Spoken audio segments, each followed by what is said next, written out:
Good morning, church. Hope people are doing well. Enjoying some of this kind of sunny weather that we're having at the moment, which is lovely. It does feel like spring, change of season.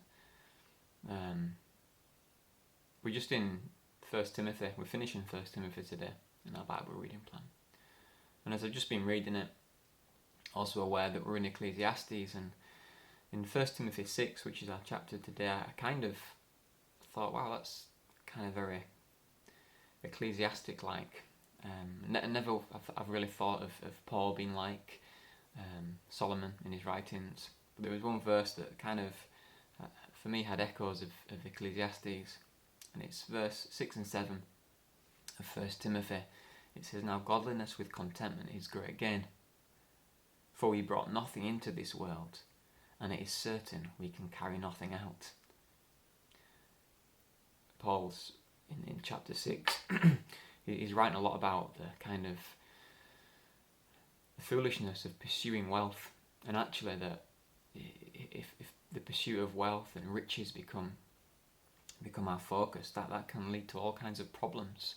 And he's saying to Timothy, his kind of young prodigy, don't pursue wealth, don't pursue riches. He does go on to say that they're not all bad and they can be used properly, but he's saying actually that there are other things that we need to pursue in life, and that riches and wealth what produce good things in our lives, really. He goes on to say that for the love of money is the root of all kinds of evil, for which some have strayed from the faith in their greediness and pierced themselves through many sorrows. And Paul is using this last part of his letter to Timothy just to say, Timothy, keep the main things. Focus on Jesus. Focus on keeping his commandments, he goes on to say, and fight the good fight. Don't get distracted by the things of the world. Now, I mentioned that I feel that this has echoes of Ecclesiastes, because Ecclesiastes, as many of you will know, written by, most people believe, written by Solomon. And it's kind of this hopeless book in a way, a book which uses this phrase over and over again, vanity, so everything is vanity, or everything is meaningless. He's kind of lived his life, and he's observed lots of things in life, and thought, well, what was the point of that? What was the point of living?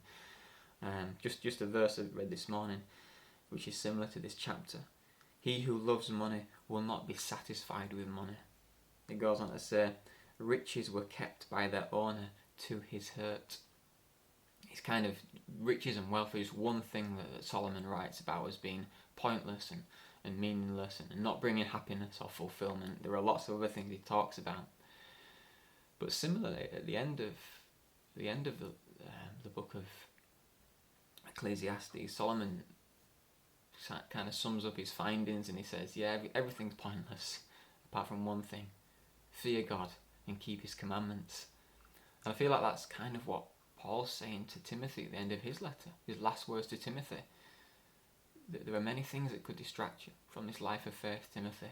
There are many things that could come in. It could be wealth, it could be riches, it could be other things to distract, but he says, fight the good fight of faith and keep the commandment. Follow Jesus, he says, because that is the be all and end all. And I'm just kind of challenged and encouraged this morning as I've read that to remember to keep the main thing, not to be distracted. We need that warning. Timothy needed that warning, not to be distracted by the things of this earth, in this case money and wealth and material things, but other things maybe in your life. But they're so easily to distract, and it's not a bad thing to be warned about these things and reminded of these things. Timothy needed it. I'm sure Paul needed it. So let's fight the good fight today. Lay hold of eternal life to which we've been called.